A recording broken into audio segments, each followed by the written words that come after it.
ఏమోరా నాయన ఈ బయట ఎండలకు మాడలు మాడిపోతున్నాయి. బయట అందరు జనాలు ఎట్లా తిరుగుతున్నారో ఏమో. సరే కానీ మా పద్మకి ఏడుకోకని చెప్పాలి. పద్మ రావాలి చల్లటి చల్ల మీదంగా ఏడేడు ఎండలు కింద చల్లటి చల్ల పోయాలా.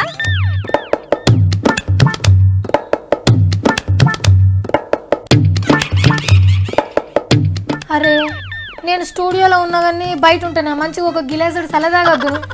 అదేంటి 5 రూపాయలు దాగి 500 నోటీస్తో కుండంత దాగు పట్టు. కుండంత దాకా 500 ఇచ్చిపో.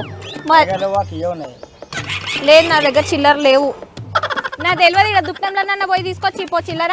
5 రూపాయల ముంత దాగి పైసలు ఇవ్వకుండా పోతుండు. ఈ 3 రూపాయలు ఏం చేసుకోవాలి నేను 5 రూపాయలకు దాగి. మాట అయితే కొంచెం మా పద్మ లెక్కనే ఉంది. మరి చల్లమ్ముతున్నది ఏంది పిల్ల? ఓ పద్మ నువ్వేనా? ఓ బారిడు చూడు మంచి గిరాకీ దొరికింది. పో అన్నదంటే మా పద్మనే. ఓ కెమెరా అన్న జర ముఖం మీద కెమెరా పెట్టు. అటు ఇటు చూడడానికి నేను ఏమైనా ఖాళీగా ఉన్నానా? గిరాకీ వస్తుంది పో. నువ్వే నాకు తెలిసే.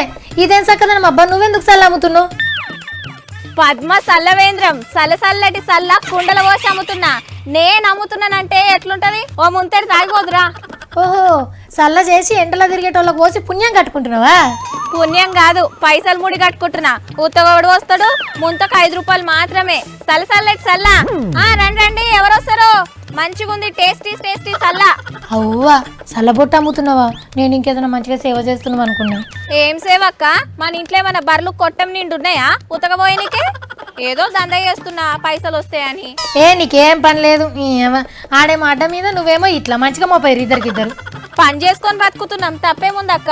ఇంట్లో ఉత్త కూర్చొని ఏం చేయాలక్క? బోర్ కొడుతుంది. మంచిగా నోపో. ఇంట్లో టీవీ ఉండే సీరియల్ చూసుకుంటా కూసోకపోయినావా? కేబుల్ బిల్ ఎక్కువైతుందని టీవీ కనెక్షనే పెట్టియాలి.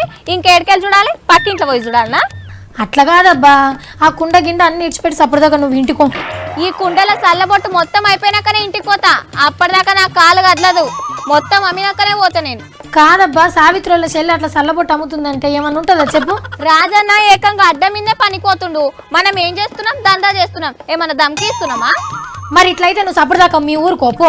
ఈడు వండుకుంటా నువ్వు ఇట్లా చేస్తా అంటే నడవది. అక్క పైన ఎండ ఎట్లా కొడుతుంది? జనం అంతా దూప అనుకుంటూ ఉరుకొస్తున్నారు. మనం ఏమైనా దొంగతనం చేస్తున్నామా? పైసలు సంపాదించుకుంటున్నాం. కాలానికి తగ్గట్టు మంచుకున్నారు మీరందరూ. ఇప్పుడు చలికాలం గరం కోట్లు అమ్ముతావా ఏంది మరి? ఆ కాలం వచ్చినప్పుడు చూద్దాం. ప్రస్తుతం అయితే ఎండలు మస్తు దంచుతున్నాయి. ఇప్పుడైతే ఇది అమ్ముతా. వామ్మో మీ పొరగాళ్ళందరూ మంచిగానే బతక నేర్చిరు కదా. మనిషి అన్నాక కాస్త బిజినెస్ టిక్కులు తెలిసి ఉండాలి. అల్కగా పైకం సంపాదించే ఉపాయం ఎక్కువ ఎండకు తక్కువ పెట్టుబడి. నీ ట్రిక్కులు బాగానే ఉన్నాయి. సరే ఎంత పైకం వచ్చిందో చెప్పు. అవన్నీ లెక్కలు చెప్తానా? No never. రావాలి చల్లటి చల్ల కమ్మగా ఉంటది. ఇవన్నీ కాదు కానీ ఆ కుండ ఏడికెళ్ళి తెచ్చినావు? ఊర్లా వెంకటయ్య తాత కుండలు తయారు చేస్తాడు కదక్క, పొయ్యి తీసుకొచ్చిన. ఇప్పుడు మస్తు గిరాకక్క ఈ కుండలకు. ఎండాకాలం ఎండ దూపా అని వస్తారు కదా, మంచిగా ఉపాయం చేసినావు నువ్వైతే. మరి ఏం చేస్తామక్క? ఎండలు ఇప్పుడే ఇట్లుంటే ఇక రాను దంచి కొడతాయి. అసలుకే ఈ ఏడు మస్తున్నాయి అంటే ఎండలు. సరే అమ్ముకో తల్లి. కానీ ఎండలకు అసలే వశపడతలేదు. ఊర్లో మిరపకాయ కూలీల కొయ్యటోళ్ళు ఎట్లా పోతున్నారేమో మరి.